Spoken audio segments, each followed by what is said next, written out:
Hello and welcome to today's tutorial. My name is Monique and today we will be making a sidestep card.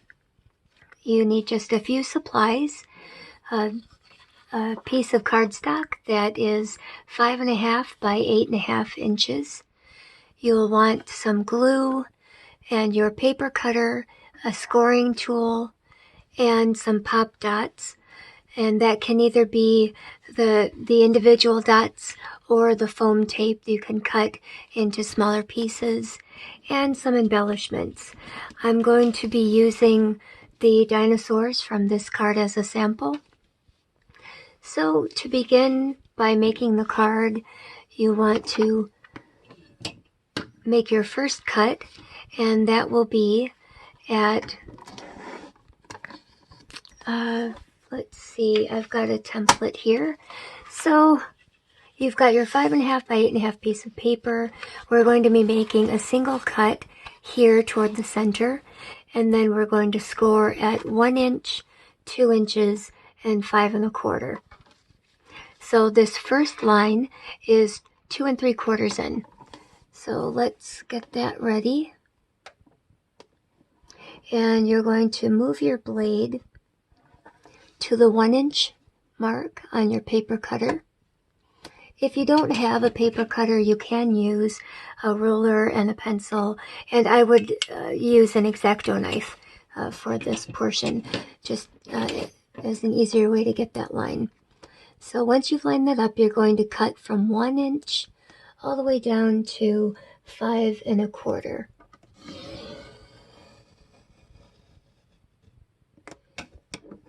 And then with your right hand, just tip it sideways.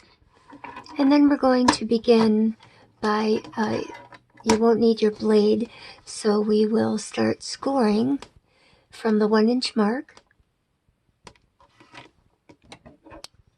Grab your scoring tool, and that's going to be right where the line that you cut begins. So just make that. You want to run right to that line. Don't go any further. We're not going to do anything with this side of the card yet. Just make a nice crease. And then move to 2 inches. Same thing. Nice line right to that cut. And then again at 5 1/4.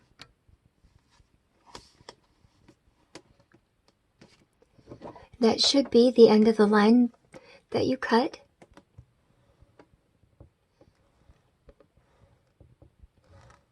Okay, so we are done with our paper cutter. We can put that aside for now. And we're going to work with this fold.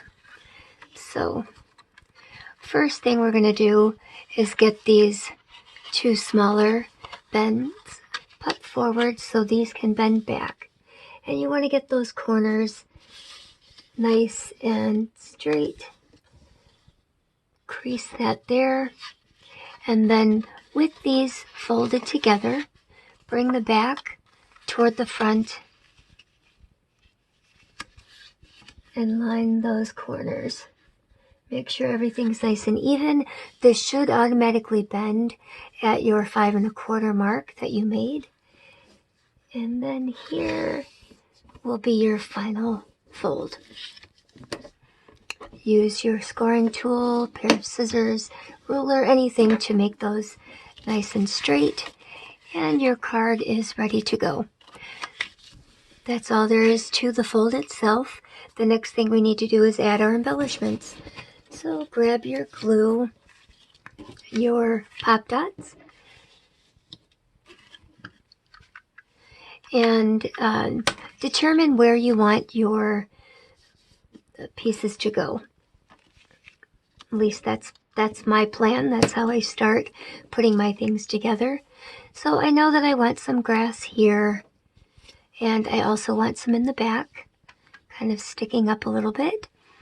And so I do want these to be pop dotted because I know that I want some of my dinosaurs to be right behind the grass but not quite stuck to the blue background. So I just kind of put my pieces where I think they should go. I'll glue this right to the page directly to it. I am going to try these. On the sample, the initial sample, I have them going over a bit, but in order for this to fit properly in a standard size envelope, I'm going to try to keep those a little closer to the center. So this is how, and I will glue my Brontosaurus right to the back. And I will have his head sticking up a little bit, just like the pterodactyls going to be flying over. So I will pop dot the sign and his wing onto this portion of the card so that it's standing up a little bit, flying above everybody. And here is my Stegosaurus. So I think that's how I want those to fit. Get a nice idea of what that will look like. Put my little birthday sign in the front, and again I want that pop dotted as well. So now that I know what that's going to look like, I can put that together.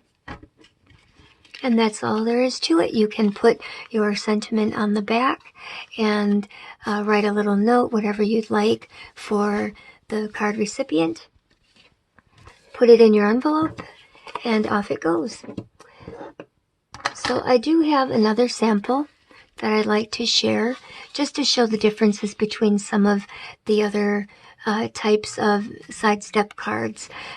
This has a scene, so I want it going over the whole thing, but you can do two very different items on each side to still give it, and I pop dotted these as well, so it has some depth to it, and still again stands just like the other. And I hope that you've enjoyed this tutorial. We do have a couple of other resources on our website. That's tacomalibrary.org. And Creative Bug is a lot of fun if you like paper crafting or pretty much any other craft. We also have other YouTube tutorials that are available for you on our Tacoma Library YouTube page. Well, thank you again for attending today's tutorial, and I hope you have a lot of fun with this card.